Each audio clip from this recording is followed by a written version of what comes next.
Hello friends, welcome to my channel creating wealth. तो आज मैं आपके लिए लेके आया हूं एग्रोकेमिकल सेक्टर से एक स्टॉक जिसके बारे में आज हम डिटेल्ड एनालिसिस करेंगे, जानेंगे कि कंपनी किन प्रोडक्ट्स में डील करती है, कंपनी के आगे क्या फ्यूचर प्लान्स हैं और फ्यूचर प्लान्स को देखते हुए कंपनी के शेयर का क्या टारगेट हो सकता है। तो चलिए स्टार्ट करते हैं। कंपनी का नाम है NACL industries limited. NACL company बहुत ही बेहतरीन कंपनी और अच्छा खासा अब ये परफॉर्मेंस दिखा रही है। NACL इंडस्ट्रीज 1993 में ये कंपनी स्टार्ट हुई थी और उसके बाद से ही कंपनी एक अच्छा खासा इन्होंने एक अपनी ब्रांड वैल्यू क्रिएट की है। इंडिया में भी इनका बिजनेस है, एक्सपोर्ट भी कंपनी करती है और इनके जो प्रोडक्ट्स हैं उनकी भी मार्केट में एक अच्छी खासी पकड़ इन्होंने बना रखी है। तो आने वाले टाइम में लेकिन जिस तरीके से आप देखेंगे तो गवर्नमेंट का भी काफी अच्छा खासा फोकस है किसानों की तरफ, एग्रीकल्चर की तरफ। तो एग्री सेक्टर तो आने वाले टाइम में एक अच्छा खासा मूव करता हुआ ही दिखेगा, उससे ही रिलेटेड प्रोडक्ट्स ये कंपनी बना रही है। तो जिस तरीके से कंपनी का जो शेयर है इस समय पे आप देखेंगे तो अपने लाइफ टाइम हाई को ब्रेकआउट करके उसके ऊपर ये निकल चुका है और ब्रेकआउट आज ही इसको ब्रेकआउट मिला है और अच्छा खासा इसने परफॉर्मेंस दिया है। 20% का शेयर ने अपर सर्किट लगाया है। तो आने वाले टाइम में अगर देखा जाए तो ये शेयर यहाँ से अच्छी खासी परफॉर्मेंस दिखाता हुआ नजर आएगा। तो उसी से रिलेटेड मैंने आपके सामने ये वाला शेयर रखा है। आप देखेंगे टेक्निकल मैन्युफैक्चरिंग प्लांट शेयर के पास में कंपनी के पास में मौजूद है। NACL industries limited has a technically manufacturing plant in Srikakul Srikakulam which is located 100 kilometre from Visakhapatnam. Formulation unit company के पास में मौजूद है and technical manufacturing plant form company के पास में मौजूद है। दो ही प्रोडक्ट में कंपनी काम कर रही है। आप देखेंगे इनके दो डायवर्सिफिकेशन जो सेगमेंट है आप देखेंगे, एक टेक्निकल्स एक फॉर्मुलेशन। तो दोनों के बारे में आपको बताऊंगा कि क्या क्या प्रोडक्ट्स ये कंपनी बना रही है। R&D भी कंपनी के पास में मौजूद है। तो एक R&D सेंटर कंपनी, जिस कंपनी के पास में अगर R&D सेंटर रहता है उस कंपनी के पास में एक अच्छी खासी ग्रोथ पकड़ने के लिए एक अच्छा खासा उनके पास में एक जरिया रहता है, स्ट्रॉन्ग वैल्यू होती है कंपनी के पास में। तो कंपनी क्योंकि आने वाले पीरियड में year on year month by month कुछ कंपनी जो ऐसी है month by month new products launch करती रहती हैं, क्योंकि वो R&D करती रहती हैं, रिसर्च उनके पास में मौजूद है, टीम उनके पास में मौजूद है। तो वो अपने प्रोडक्ट पोर्टफोलियो को इंक्रीज करने में लगे रहते हैं। तो जो कंपनी R&D करती है वो कंपनी वाकई आने वाले टाइम में एक फ्यूचर प्लानिंग करती ही रहती है।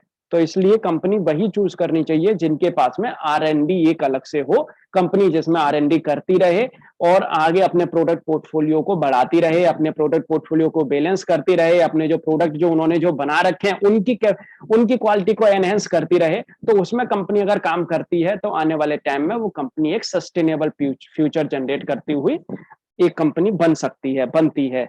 जैसा कि आप देखेंगे ये कंपनी जो है टेक्निकल से रिलेटेड जो है प्रोडक्ट बना रही है। आप देख सकते हैं इस तरीके के इनके जो प्रोडक्ट आते हैं टेक्निकल में एंड फॉर्मुलेशंस में। आप देखेंगे तो इंसेक्टिसाइड सेक्टर में ये कंपनी काम जो है प्रोडक्ट बना रही है, इंसेक्टिसाइड सेगमेंट में। इस तरीके से इनके ये प्रोडक्ट आते हैं, प्रोफेक्स, फ्यूरी एंड साथ के साथ फंजीसाइड्स के लिए, फंजीसाइड सेगमेंट के लिए भी कंपनी प्रोडक्ट बना रही है एंड साथ के साथ हर्बिसाइड्स के लिए भी कंपनी जो है अपने प्रोडक्ट बना रही है। प्लांट ग्रोथ रेगुलेटर्स एंड नेमेटिसाइड्स के लिए भी कंपनी जो है अपने प्रोडक्ट्स जो है मैन्युफैक्चरिंग कर रही है। तो आप देख सकते हैं इनके पास में एक वाइड रेंज कैटेगरी के प्रोडक्ट हैं जिनका अच्छा खासा यूज होता है क्रॉप के लिए, जिसमें अच्छा खासा एक इनका जो है एक इन्होंने अपना वाइड एरिया ले रखा है एग्रोकेमिकल सेक्टर से रिलेटेड और इनकी डिमांड भी है, बेहतरीन डिमांड इनकी जो है पकड़ में आती है, क्योंकि हर कोई चाहता है कि उनकी फसल अच्छी रहे, उनकी फसल में कीड़े ना लगें और उनकी फसल का जो है एक अच्छा खासा एरिया निकल के आए। अगर कोई भी अगर फसल लगाना चाहता है तो उनकी फसल खराब ना हो, तो उनसे ही रिलेटेड कंपनी जो है प्रोडक्ट बना रही है जिनकी मार्केट में अच्छी खासी डिमांड है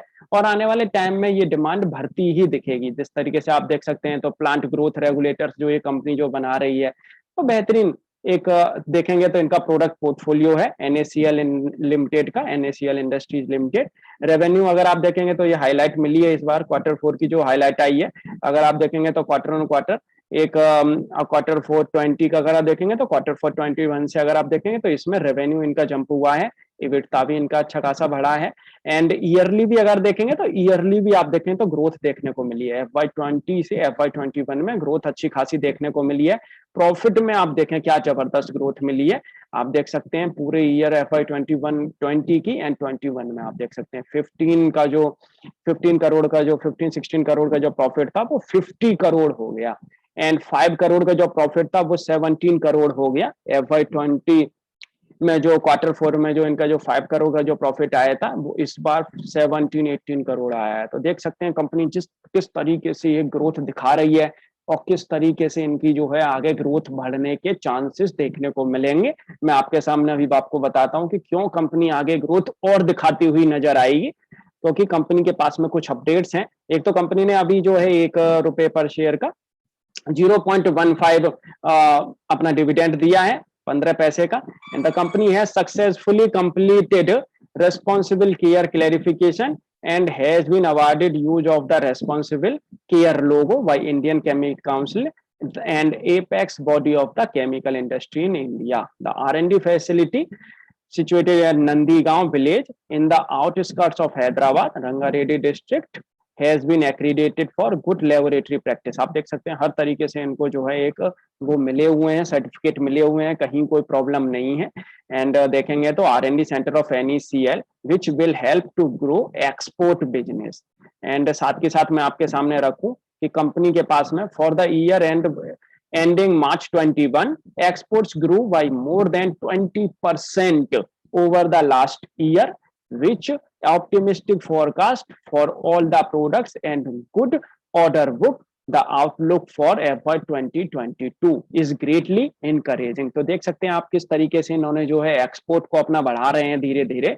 एंड डोमेस्टिक में भी आप देखेंगे तो उसमें भी 11% की ग्रोथ देखने को मिली है लास्ट ईयर से।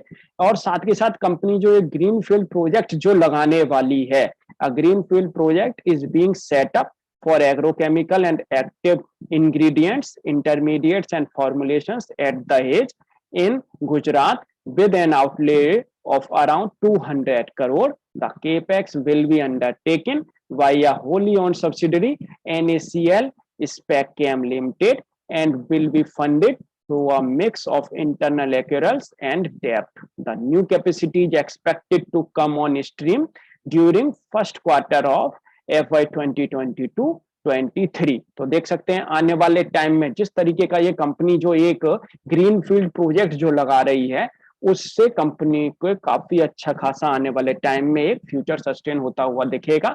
और ये जो प्लांट है वो क्या हेल्प करेगा आप देख सकते हैं, will help this plant will help serve the growing requirements of its increasing customer base. Construction activity is underway at the Dahej site. तो एग्रोकेमिकल के लिए कंपनी जो है एक प्रोडक्ट बनाएगी, एक्टिव इंग्रेडिएंट से रिलेटेड कंपनी प्रोडक्ट बनाएगी, intermediate formulation, तो इस तरीके की कंपनी एक प्रोडक्ट बनाती हुई नजर आएगी उस प्लांट में।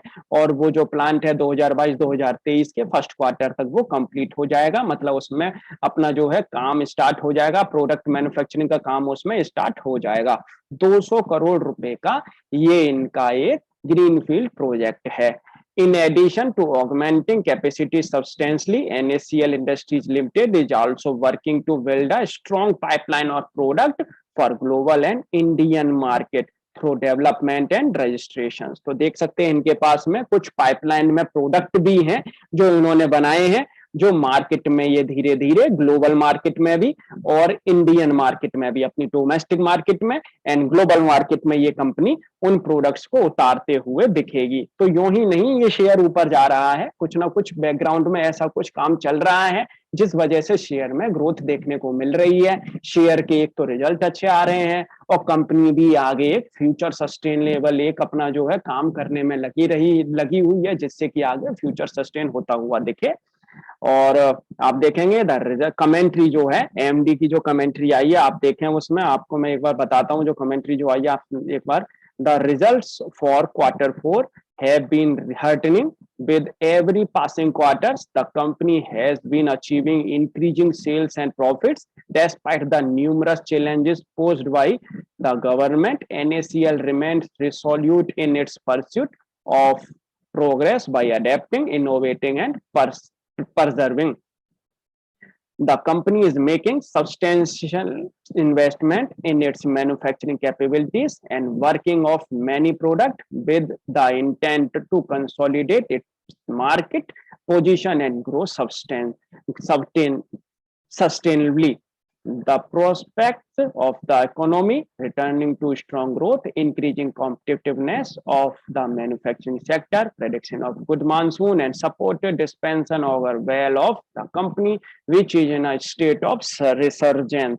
तो जिस तरीके से कंपनी काम कर रही है और मैनेजमेंट जिस तरीके से फ्यूचर फोकस्ड है, पॉजिटिव सोच रहे हैं कि आने वाले टाइम में कंपनी और अच्छा करके दिखाएगी, जो आया है उससे भी बेहतरीन कंपनी ये काम करके दिखाएगी, एक्सपोर्ट में भी और डोमेस्टिक में भी, ग्लोबली भी एंड डोमेस्टिक भी कंपनी आने वाले टाइम में एक अच्छी खासी अपनी प्रेजेंस बनाती हुई दिखेगी। और जिस तरीके से इनका 2022-2023 में जो एक नया प्लांट जो लॉन्च हो जाएगा, उससे इनके पास में एक कैपेसिटी इंक्रीज हो जाएगी और साथ के साथ इनका रेवेन्यू भी बढ़ता हुआ दिखेगा। ये शेयर का चार्ट है, आप देखेंगे ये शेयर का चार्ट एनएससीएल इंडस्ट्रीज का, देख सकते हैं ये शेयर का जो लाइफ टाइम हाई जो था प्रीवियस वाला वो था 69 रुपीज 48 पैसे, और जो 69 रुपीज 48 पैसे का जो हाई है वो शेयर ने आज देख सकते हैं, वो शेयर ने उसका आज यहाँ से श्री गणेश कर दिया है, इसके ऊपर ये शेयर निकल चुका है एंड बहुत ही दमदारी से ये शेयर यहाँ से ऊपर निकला है। ये दो जो कैंडल बनी है एक एक महीने की, ये दर्शा रही हैं कि शेयर में आने वाले टाइम में किस तरीके से ऊपर परफॉर्मेंस देखने को मिलेगी। देख सकते हैं 2020 के बाद यहाँ पे काफी टाइम तक कंसोलिडेशन किया है इसने, और यहाँ पे आप देखेंगे तो इसने 9-10 महीने तक यहाँ पे कंसोलिडेशन किया है। और ये बार यहाँ से जब ये शेयर निकल गया और निकलने के बाद में फिर देख सकते हैं ये ब्रेकआउट देने के बाद में शेयर किस तरीके से ऊपर बेहतरीन तरीके से ये शेयर ऊपर जा रहा है। मैं आपके सामने एक बार प्रीवियस जो हाई था उसके हिसाब से मैं आपके सामने एक बार रखना चाहूंगा अपना ये चार्ट।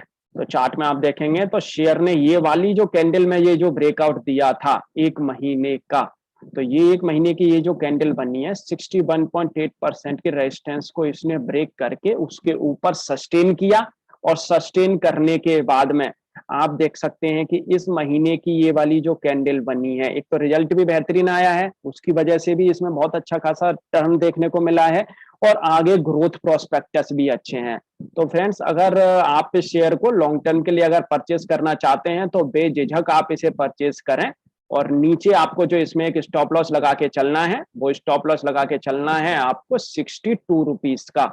62 रुपीज के स्टॉप लॉस के साथ में इस वाली कैंडल के हाई पे आपको स्टॉप लॉस लगा के चलना है जो है 62 रुपीज का। 62 रुपीज के स्टॉप लॉस के साथ में आप इस शेयर को परचेज करें, और अगर ये शेयर यहाँ से अगर नीचे अगर डाउन जाएगा भी तो मुझे लगता है कि ये जो 100% वाली जो रेजिस्टेंस है इस तक जाएगा, मतलब 70 रुपीज 68 रुपीज तक ये शेयर नीचे जाएगा। अदरवाइज ये शेयर बहुत ही बेहतरीन आगे परफॉर्मेंस दिखाता हुआ नजर आएगा। आज तो वैसे भी इसमें एक हाई जो लगा है, एक अपर सर्किट लग गया है, और कल का फिर देखते हैं, कल तो थोड़ा बहुत आप सिप के थ्रू आप इसमें परचेज करेंगे तो और बेहतरीन रहेगा। आने वाले टाइम में मेरे को जिस तरीके से ये लग रहा है यहाँ से ये शेयर आने वाले 1 से 1.5 साल के अंदर यहाँ से ये शेयर डबल हो सकता है 160 रुपए तक, 150 से 160 रुपए तक ये शेयर आप बड़े ही आराम से ये दर्शन करा सकता है इस टारगेट के। एंड शॉर्ट टर्म के लिए मैं आपके सामने अगर रखूं शेयर का चार्ट तो मई में देख सकते हैं आप, मई में इस शेयर ने काफी अच्छी खासी परफॉर्मेंस दिखाई है, और यहाँ से देख सकते हैं आप 38 रुपीज से शेयर 81 रुपीज का हो गया है, और अगर देखेंगे तो आप लगभग ये डबल हो चुका है। तो डबल का अब यहाँ पे मैं आपको एक बार बेस लेके चलूंगा, ये वाला जो बेस है इसको लगा के चलेंगे, और ये शेयर ने अपना हाई जो लगाया है अभी रिसेंटली, तो शेयर को आप 38.2% के रेजिस्टेंस के ऊपर परचेस कर सकते हैं, वो है 70 रुपीज। तो 70 रुपीज के ऊपर आप इसको परचेस करें, और यहाँ से भी ये शेयर जिस तरीके से अभी जो बढ़ चुका है मई में, जो जिस तरीके से इस शेयर ने जो दिखाई है जो ग्रोथ और मई और जून में, तो यहाँ से भी ये शेयर करीब करीब आपको 95 रुपीज तक मेरे जो टारगेट हैं आने वाले नेक्स्ट क्वार्टर तक, अभी 1 से 1.5 महीने का मैं नहीं कहूंगा क्योंकि शेयर काफी बढ़ चुका है, तो थोड़ा बहुत शेयर यहाँ पे कंसोलिडेशन भी कर सकता है, और कभी कभी शेयर ये है कि यहाँ से और 10% 20% लगाता हुआ भी देख सकता है। लेकिन आपको थोड़ा सेफर साइड इसमें परचेसिंग करनी है अगर आपको शॉर्ट टर्म के लिए अब ये परचेस करना है तो, क्योंकि आज के 20% के अपर सर्किट के बाद में तो आप इस शेयर को यहाँ पे परचेस कर सकते हैं 70 के ऊपर, 70 से 80 के बीच में। और ये शेयर का आपको जो स्टॉप लॉस जो लगा के चलना है, इस वाली कैंडल का अब आपको बिल्कुल लो लेके चलना है, और जो लो है वो है 63 रुपीज का। 63 रुपीज के स्टॉप लॉस के साथ में आप इस शेयर में अपनी एक बाई स्टेक ले सकते हैं, अपनी पोजीशन बना सकते हैं। शॉर्ट टर्म में ये शेयर 95 रुपीज तक जाता हुआ दिख सकता है। अब देखेंगे तो 17 की आरओसी ये कंपनी जनरेट कर रही है, स्मॉल कैप कंपनी है, 1 की फेस वैल्यू है, एंड आप देखेंगे तो पी इनका थोड़ा सा नेट ऊपर है, ज्यादा ऊपर नहीं है। अब पी से ऐसे ऐसी कोई ज्यादा प्रॉब्लम भी नहीं है, कंफर्टेबल जोन में है।